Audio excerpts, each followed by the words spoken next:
Actor Robert Redford taking on New York State. The state says he owes about $1.6 million after selling part of his Sundance channel.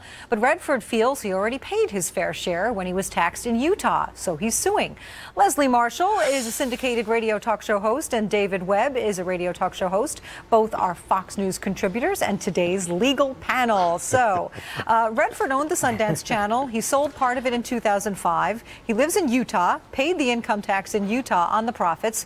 But the channel's based in New York, so New York charged him $845,000 plus now $727,000 in interest. So it's a little more than $1.5 million that New York says he owes. He says he doesn't owe a dime. He says it's double taxation. Leslie, does he have a case? Well, I think he has a case, but then again, if I don't have any idea how this would play out, I would benefit if he wins, I have to tell you, as a business owner, being in California with employees in New York. But I don't think he's going to win. And I think one of the reasons is this problem. And this is another problem and an area where both, I think David and I would agree that we need reformation in our tax system. But I definitely feel that left and right disagree as to how we need the system reformed. But hey, everybody can have their day in court. So can Mr. Redford, but I don't think he'll be successful. So speaking of left and right, David, Redford's lawyers argue it's unconstitutional for New York to impose personal income tax on a non-resident. Wait a minute, we have a member of the liberal Hollywood elite, part of the 1%, talking about the Constitution over taxation. Surprising? No, not when it benefits them. And here's the thing, Redford, Michael Moore with his 9 homes, bemoaning capitalism, Sean Penn supporting Chavez.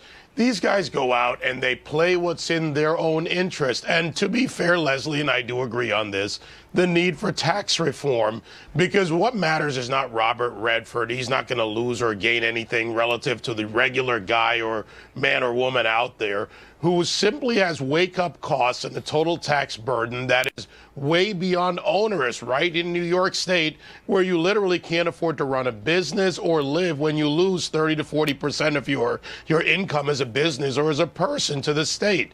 We need tax reform, and frankly, to the Republicans, you need to take up that issue at both the federal and state level.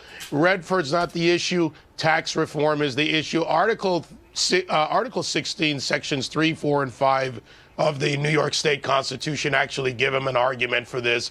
He uses it. I think he loses, but it's contradictory and wide in even the way it's written. Well, maybe Redford will spearhead the tax reform movement now. Leslie, he sold, yeah, we'll see. He sold the rest of his Sundance channel in 2008, and he reported the gain in the same manner and paid the Utah taxes, and New York didn't come after him for that. His lawyers are asking what's different between that and the first sale. Well, here's the thing. Although I sit here 20 minutes from the epicenter of Hollywood, if you will, even us on the left kind of put our violins on in the case when we have celebrities crying over the fact that, oh, I'm going to make, 20 million instead of, 30 million. And I think a lot of Americans feel this way. But I think that the lawyers have a good question here. And this is something that we see, whether it is a state tax issue or a federal tax issue, which is the rules don't always apply. And I think, in a sense, Robert Redford got away with not paying taxes under the current tax law and code that he is now being caught up to pay now. And he's angry and he's fighting it to keep his money. I do agree with David that there are a lot of people, left and right, especially who are celebrities, that will cry out only when it affects them. And when they benefit, they cry differently. All right. I think we got agreement there. Leslie Marshall, David Webb, thank you both for joining us. We'll end it there. Yeah, welcome to the Tea Party, Robert. Right.